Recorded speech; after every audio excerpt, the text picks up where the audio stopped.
Hey everybody, welcome to Adventures with Peps. You have joined me for Marvel Crisis Protocol. Whoop, whoop. Do my own sound effects again. We are painting the very first model out of the kit. It is going to be Spider-Man. He needs 0 introductions. This was a wonderful model to paint. Yeah, I'll stick some images up Spider-Man, but I'm pretty sure you all know what he looks like, so let's just get into the video. And here we go. So, I got Spider-Man. He is built, painted, primed white, because I want these to be nice and bright. Let's get this camera set up. There we go. There he is. He's on a street. He's somehow found some rubble and a girder, and we are going to kick things off with the grim black. Now, this model is not like a 40k model. These are very detailed and very life size. So every detail on it is very small.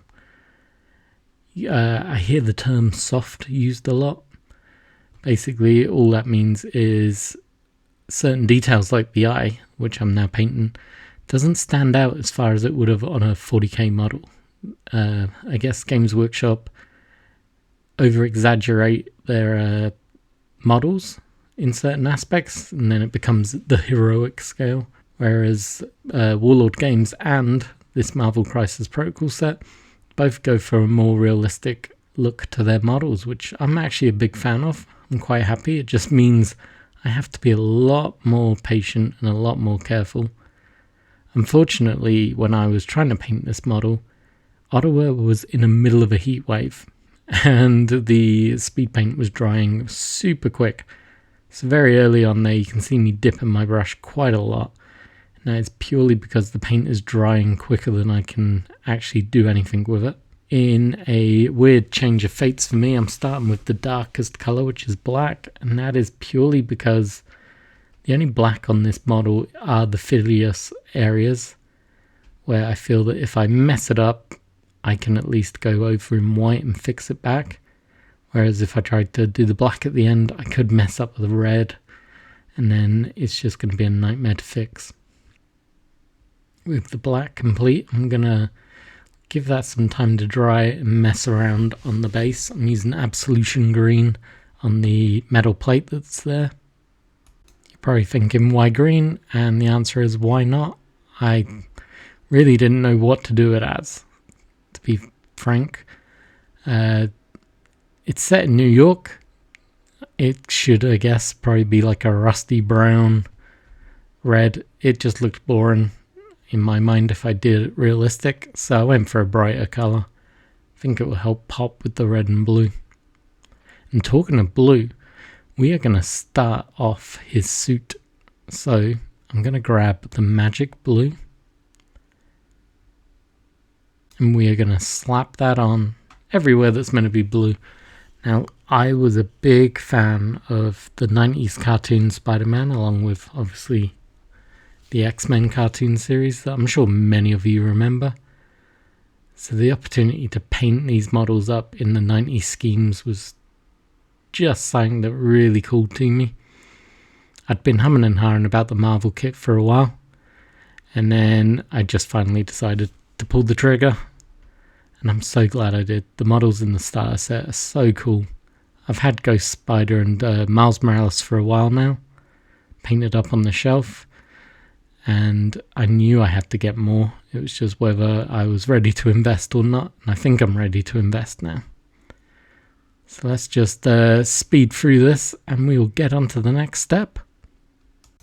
Okay, as I'm finishing this up, I'm realizing this magic blue has come out a lot lighter than I expected. Not sure if that's due to the pigment of the paint or I didn't mix it properly, but look at it, it's really pale. I'm going to have to think on that. We might have to change the colour up. And then grab the Grave Lord Grey, and we're just going to finish up the base. I'm not entirely sure where he is, but it's weird to have this metal grey and then brickwork next to it. But I feel like a darker colour will help set everything in place. And with that brickwork done, it made sense to do the rubble at this time as well. So I'm gonna tried to carefully pick out these random rubbly blocks and girder and not mess up the green as much as possible. I probably should have done this bit first. Now for the rest of the suit. It had to be bright, it had to be red, so it's time to grab the blood red. I know this is going to be bright. Not only will it be bright, but it will also help me decide if the blue is correct or not. But to start with, I have got to carefully pick out these eyes, which is a pain to do. But carefully cutting my way around. I think going around the spider is going to be even harder, but with this red going on, I'm starting to see a final product. Yep, I was right. Trying to get around all these spider legs is a real pain. Just gotta go slow and steady. Trying my best not to go over the black. Probably wouldn't affect it too badly because the red shouldn't cover the black, but I don't want to test that theory out. Now we're just going to try and, as cleanly as possible, do the rest of the model. Let's skip forward. Oh, I love this red, especially on white. It's so bright. I definitely need to use this color more, especially on the comic book stuff. It's so bright. Now that I'm seeing it with the blue, I'm liking the blue, but I'm still wondering if I should go darker. I'm not entirely sure. I think we're going to get all the red on. We'll probably finish the model and then I'll make a decision after that. And we're on the final step apart from cleanup, and it's going to be the classic runic grey. We're going to use it on the girder. We'll also take this opportunity to say like, comment, subscribe. If you've got this far through the video, there must be something you're enjoying. So why not give me a subscribe? I truly do appreciate it. And I gotta be careful here with this runic grey. Don't know if you can see it, but it's streaking a little bit because it's drying so fast on my brush. So I gotta make sure I'm not getting streaks.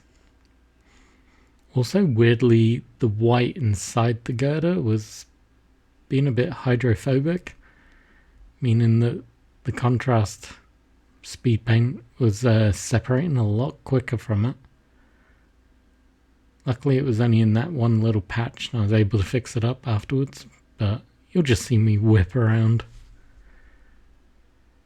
This is a nice, easy step. I just gotta make sure I don't cause the red to run. Do a quick underneath the girder job and we can leave it to dry. I'm going to make a decision on the blue and also fix up the base. And I will have some finished photos for you. So I left it a day and decided to go with a coat of the Highland blue over the magic blue. That definitely worked. It darkened it down, made it a bolder blue as you can see in the photos. So I hope you enjoyed. Hope you'll check in next week because we're going to do Ultron next, followed by, I think, the Red Skull. Ooh, I'm excited. So thank you for watching. Have a great day.